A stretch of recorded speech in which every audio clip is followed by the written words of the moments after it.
में हमने देखा कि सुशाला के यहाँ भी पुत्र होता है लोहारा में, और यहाँ पे भोजसेना जो हर्षा के बेटे होते हैं, दोनों हालांकि मृत्यु को प्राप्त होते हैं, लेकिन भोजसेना की जो रानी होती है वह भी एक बेटे को जन्म देती है जिसका नाम भिक्षारा होता है। नमस्कार, स्वागत है आपका एपिसोड 36 में। राजा उकाला को जैसे ये समाचार प्राप्त होता है सुशाला के बारे में, तो और एक सूचना मिल जाती है कि उनके पुत्र के पाँव में एक निशान है जो कि एक अच्छा सूचक होता है।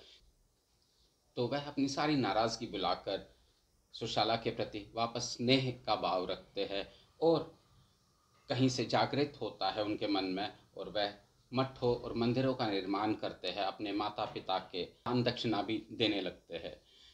ऐसे में ही एक बार जब वे छुट्टियां मना रहे होते हैं कर्मराज में, वहाँ पे एक स्वयंभू अग्नि होती है, तो उसको देखने के लिए जब वह निकलते कुछ लोगों के साथ में छुट्टियां बिता रहे होते हैं, तभी चंडाल लोग उनको घेर लेते हैं। तो राजा कैसे भी करके खुद की जान बचा लेते हैं। उनकी जो टुकड़ी होती है साथ में, वह तितर बितर हो जाती है, और जो खेमा राजा का क्रमराज में स्थापित होता है, वहाँ पे सूचना मिल जाती है शायद राजा बचे नहीं। इससे श्रीनगर में अफरा तफरी मच जाती है, और कुछ कायस्थ लोग इसका फ़ायदा उठाना चाहते हैं दोस्तों, क्योंकि कायस्थों के साथ में राजा की बनती नहीं होती है। नियुक्ति के बारे में सोच ही रहे होते हैं, तभी एक सूचना मिलती है कि राजा तो जीवित है। सब पे पानी फिर जाता है और फिर राजा वापस आ जाते हैं। लेकिन राजा के जो विरोधी होते हैं वे तत्पर होते हैं और साजिशें करते होते हैं। इसमें रद्दा, सद्दा, भोगसेना जो होते हैं वह सीमावर्ती क्षेत्र के अधिकारी होते हैं। उनसे राजा नाराज होते हैं, उनको पद से निरस्त करते हैं। भोगसेना भी इनके साथ में शामिल हो जाते हैं षड्यंत्र में। लेकिन भोगसेना कहीं ना कहीं स्नेह और दया रखते हैं राजा के प्रति। वह एक बार राजा से मिलने का समय मांगते हैं और वह चले जाते हैं राज दरबार में, लेकिन मुझसे मिलने का कोई लाभ नहीं है आपको, क्योंकि आपकी नियुक्ति मैं वापस नहीं करने वाला हूँ। फिर ये सारे षड्यंत्रकारी मिलकर अपने आदमियों को या अपने व्यक्तियों को राजमहल में प्रवेश करवा देते हैं, और जैसे ही राजमहल में प्रवेश होता है तो ऐसा जाल बुनते हैं कि राजा हमेशा उनके इर्द गिर्द में ही होते हैं।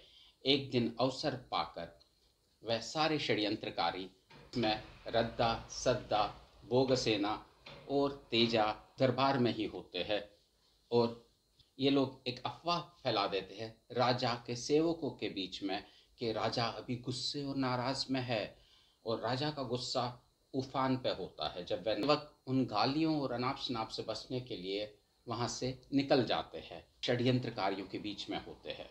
और इतने में ही एक व्यक्ति राजा के समीप आता है। वह जैसे ही अपने कक्ष से नहा कर निकलते हैं, उनके गीले बाल होते हैं और कुछ उन्होंने कवच तो पहना होता है, तो वह व्यक्ति उनके समीप जाता है उनके पाँव छूने के लिए। राजा को ऐसा लगता है वह क्षमा याचना कुछ कर रहे हैं। वह उनकी ओर देख ही रहे होते, तभी तेजा नाम का व्यक्ति पीछे से राजा के बाल पकड़ता है और खंजर से वार कर देता है। राजा को समझ में आता है उनके खिलाफ बगावत हुई है, तो वह बगावत भगावत चलाने लगते हैं। उनके अंगरक्षक भी तब तक सचेत हो जाते हैं और सेवक भी सचेत हो जाते हैं, लेकिन भोगसेना जो वहीं पे होते हैं वह दीवार पोत रहे होते हैं, वह ध्यान नहीं देते हैं। सेना को बोलते हैं आप भी इसमें शामिल हो, तो भोगसेना इधर उधर की बात करने लगते हैं। तो राजा को प्रतीत होता है ये बगावत ही है, लेकिन वह समझ ही पाते। इतने में ही रद्दा और सद्दा उन पर टूट पड़ते हैं, लेकिन रद्दा को इनके सुरक्षाकर्मी घायल कर देते हैं और ये उन सब पे हावी हो जाते हैं, और अंत में राजा को मृत्यु के घाट उतारा जाता है। और ये समाचार जब बाहर जाता है तो बाहर भी अफरा तफरी मच जाती है। जो बाहर के साथी होते हैं षड्यंत्रकारियों के, वह भी हावी होने लगते हैं। रद्दा, सद्दा और ये सब षड्यंत्रकारी बाहर निकलते हैं, भोगसेना भी। इतने में रद्दा आसीन पे विराजमान होते हैं सिंहासन पे, और वह खुद को स्वयंभू राजा घोषित करते हैं। और नीचे का दृश्य देखते हैं सिंहासन से, तो देखते हैं गारगार का वफादार व्यक्तियों में से होता है वह षड्यंत्रकारियों के साथ में संघर्ष करते हुए पाया जाता है, कुछ सेना की टुकड़ी के साथ में। और संघर्ष इतना भयानक होता है कि गारगा उन पे हावी हो जाता है। गारगा जैसे ही उन पे हावी होता है तो एक एक करके सबको वह मृत्यु के घाट उतार देते हैं। और जैसे ही मृत्यु के घाट उतारते हैं, रद्दा ये सब देख ही रहे होते हैं, तब तक गारगा आसन के पास में आते हैं और रद्दा का भी वध कर लेते हैं। ये सब देखकर षड्यंत्रकारी तितर बितर हो जाते हैं और वह वहां से भाग जाते हैं और गारगा स्वयं सिंहासन पर बैठ जाते हैं। लोग गारगा की जय जयकार करते हैं, लेकिन गारगा खुद को राजा घोषित करने से मना कर देते हैं। और एक विचार विमर्श होता है और वह कहते हैं कि पहले तो एक सूचना भेजी जाए लोहारा सुशाला को, और एक दूत को भेजा जाता है। लेकिन जैसे वह दूत निकल जाता है यहाँ से और एक विचार विमर्श चलता है। गारगा कहते हैं राज परिवार में से ही कोई होना चाहिए, लेकिन कोई सुशाला के हक में नहीं होता है। तो इतने में सल्हाना, जो कि राजा के अनुज होते हैं, राजा नियुक्त होते हैं, दूत तो चला जाता है। तो दोस्तों, क्रम ऐसा बदलता है कि रात्रि काल में राजा उकाला थे, सुबह होते होते राजा रद्दा बन जाते हैं और दोपहर तक सल्हाना। क्या ये समय काल रहा होगा कि रात्रि काल से लेकर दोपहरी तक 3 राजा कश्मीर में मिल जाते हैं हमें? ये भी एक अचंबा ही है। लोहारा पहुंचकर जैसे सुशाला को सूचित करता है तो सुशाला उदास और रात भर आंसू बहाते हैं अपने बड़े भाई के लिए और बड़े दुखी हो जाते हैं। और जैसे ही सुबह भोर होती है, वह कुछ सेना की टुकड़ी के साथ में निकल जाते हैं कश्मीर की ओर।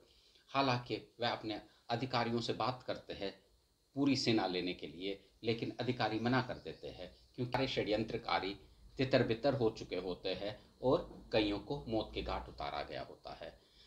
ये जैसे ही निकलते हैं, आधे रास्ते तक पहुंचते हैं और एक दूत मिलता है कश्मीर का, और वो कहते हैं उनसे, राजन, आपके आने की कोई आवश्यकता नहीं है, क्योंकि वहाँ परामर्श करके सल्हाना आपके अनुज को राजन नियुक्त किया गया है।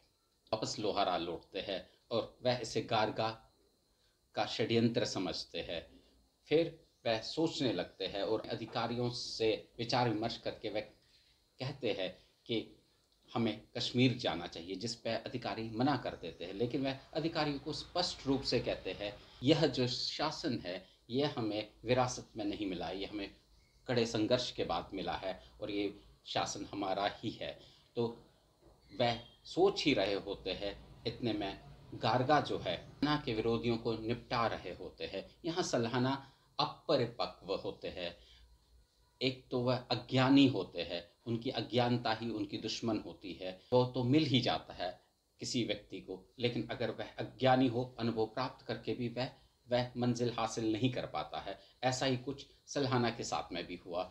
उनको समझ ही नहीं आ रहा था शासन की प्रणाली को कैसे व्यवस्थित किया जाए और किसकी नियुक्ति कहाँ हो जाए, उनको कुछ पता नहीं था। और गारगा वहाँ व्यस्त थे उनके विरोधियों को निपटाने के लिए। जैसे ही गारगा सबको निपटा देते हैं, वह लोहारा भी चले जाते हैं कुछ समय के लिए। और जैसे वह लोहारा से लौटते हैं तो राजन उनका आदर सत्कार बिल्कुल नहीं करते हैं और एक अफवाह फैलती है कि गारगा अब सल्हाना को गद्दी से उखाड़ फेंकेंगे और किसी और को राजन नियुक्त करेंगे, क्योंकि गारगा की भूमिका राजन नियुक्ति के लिए होती है। सल्हाना का आत्मबल वैसे ही कमज़ोर होता है और वह कुछ नहीं कर पाते हैं। लेकिन जो सल्हाना के चाटुकार होते हैं, जो उसके इर्द गिर्द जो मंडली होती है, वह स्वयं ही उसके घर की घेराबंदी करते हैं। राजन को ज्ञात नहीं होता है। राजन को जैसे ही ज्ञात होता है तो वह उस अग्नि को शांत नहीं करते। वह अपने एक सेवक लोथाना को वहाँ भेजते हैं लोगों को उकसाने के लिए और आग में घी का काम करने के लिए। तो इस पर अच्छी चुनौती देते हैं और वह सब परिवार वहाँ से भागने में सफल होते हैं लोहारा की ओर। यहाँ सुशाला उन पे विश्वास नहीं करते हैं ज़्यादा, और हालांकि सुशाला तो वैसे ही तैयार होते हैं कश्मीर पे कूच करने के लिए, और वह कश्मीर की ओर वापस आ जाते हैं।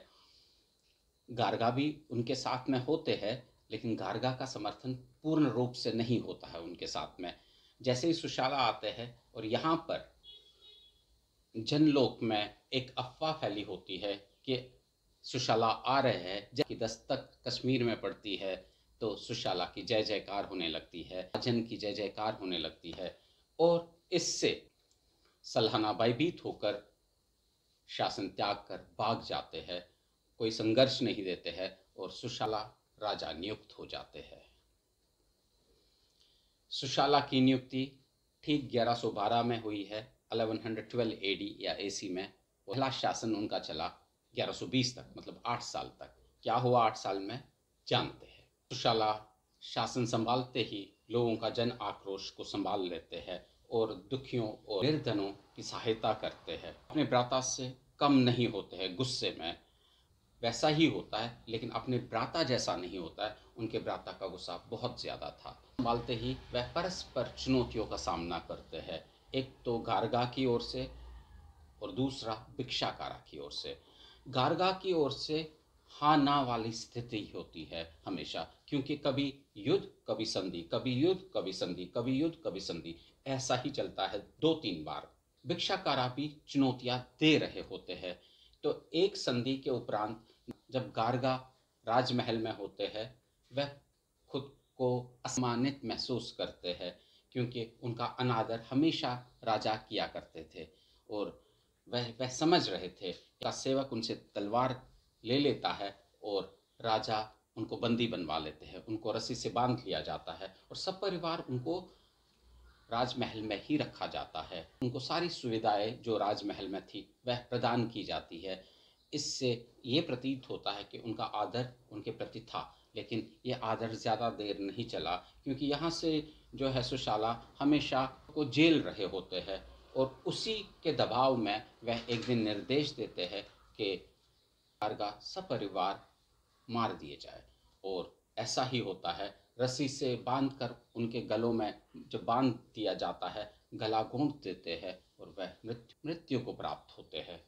यहाँ से चल रहा होता है। भिक्षाकारा श्रीनगर के दहलीज पे पहुंच गए होते हैं। वह अमरेश्वरा के पास में होता है। अमरेश्वरा वही जगह है सुरेश्वरी के पास में है। सुरेश्वरी मतलब आज का डल झील। तो उसी के आसपास में उन्होंने डेरा डाला होता है, और वहाँ से बिल्कुल वह उनको चुनौती दे रहे थे। यहाँ जन आक्रोश भी होता है गारगा और उनके परिवार की मृत्यु के बाद में। राजा इसको संभाल नहीं पाते हैं, और राजा जितनी भी स्थिति निर्माण हुई है वह उनके विपरीत है, और वह शासन त्यागने का मन बना लेते हैं। और ने घेराबंदी की होती है तो भी सुशाला अपने लिए पथ निकाल ही लेते हैं, और वह कुछ साथियों और रानियों के साथ में लोहारा की ओर निकल जाते हैं, और भिक्षाकारा अपने पद चिन्ह रखते हैं। राजमहल जाने से पहले वह कुछ विशिष्ट व्यक्तियों के यहाँ जाते हैं, जैसे कि जय सिम्हा के यहाँ, और उनकी पुत्री को वह बिहाते हैं। फिर ऐसे ही 1-2 विशिष्ट लोगों की पुत्रियों के साथ उनका विवाह हो जाता है। तुरंत ये सब हो जाता है, और इसी दरमियान उनको शासन पर भी आसीन किया जाता है, और 1321 में भिक्षाकारा कश्मीर के राजा बन जाते हैं। इसके आगे क्या होता है वो हम आगे के एपिसोड में जानेंगे। रहे और सुनते रहे कश्मीर की राजतरंगी की कहानियाँ, जो अब अपने आखिरी अध्याय में है अगले एपिसोड में। लेकिन सब्सक्राइब और शेयर करना ना भूलिएगा। नमस्कार।